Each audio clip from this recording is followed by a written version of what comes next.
Hey, it's Brianna for Triumphant Tuesdays. This week we're going to be talking about the difference between slips and relapses. And one of the reasons I think this difference is so difficult to define is that there's no concrete answer and it's not black or white. A lot of people with eating disorders, myself included, are very black and white thinkers. And it's not like that. And the process of recovery, part of it, is about learning to live in the gray a little bit. Recovery isn't perfect, and I just wanted to throw it out there that you don't have to relapse as part of your recovery. You can and you might, but it's certainly not a requirement. I know for me, this was an issue. Like, I felt like I had to relapse in order to recover eventually, but that's not true. And since it was an issue for me, it might be an issue for you. I'm going to try to keep this video simple and practical because if you are slipping or relapsing, you need to reach out for help immediately.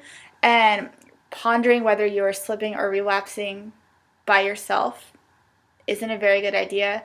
And people with eating disorders often tend to minimize things and don't realize that they might need more help than they're getting. And I don't want to confuse you guys with even more information. So I hope this is helpful. As I've said before, recovery may be full of slips. It isn't perfect. You aren't perfect. Slips are going to happen. But I think it's a lot more important how you respond to a slip that happened than the slip itself, because we have to live in the present and we can't repeat the past and we can't redo it. So how you respond to your slip is very important.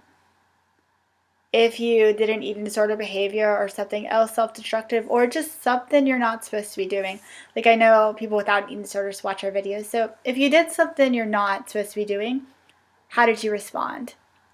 Did you reach out for help? Did you call somebody? You should definitely have a conversation about it, whether it's with yourself, whether it's with somebody, because when you talk about it, you can often figure out why you slipped, why you did something unhealthy. And if you can figure out those triggers, you can often avoid it the next time. And if you're honest with somebody else, you have a better chance of recovering because you have people to keep you accountable and things like that. So it's just so important how you respond. And one of the questions I used to ask myself about recovery, and I still ask myself about this about life, is, did I do the next right thing? So let's say you do something you're not supposed to. You can ask yourself, what is the next right thing here? What is something I can do to bring myself closer to recovery and continue on in a positive direction? I might not be able to fix what I did wrong or how I hurt myself in some way, but I can move in a positive direction, and that's more important. Did you pick yourself up and move on? You need to be compassionate towards yourself because people are going to make mistakes in recovery in life. Mistakes happen. Nobody's perfect. So just as much as you can, try to pick yourself up and move on. So let's say you picked yourself up after you slipped. Let's say you did the next right thing, talked about it, figured out what was wrong, and made a plan for the next time and moved forward. That's probably just a slip.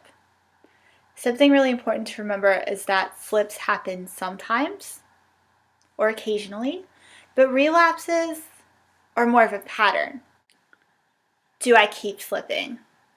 Am I less motivated to work towards recovery? Do I feel trapped? Am I hiding the fact that I'm having a hard time?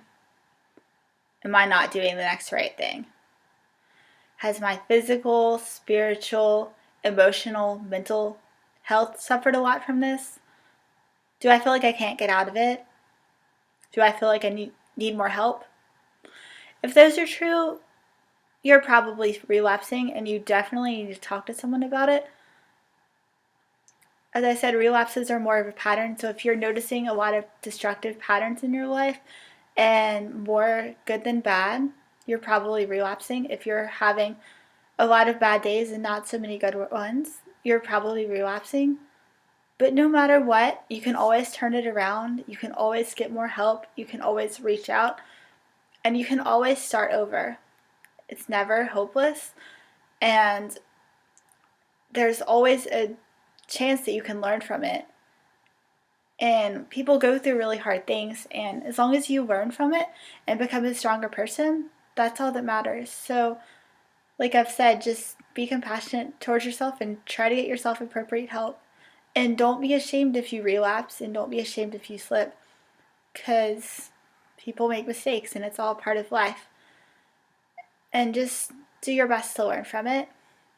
I hope you have a great day, and I hope my advice was helpful. I'll see you next week. Love you guys.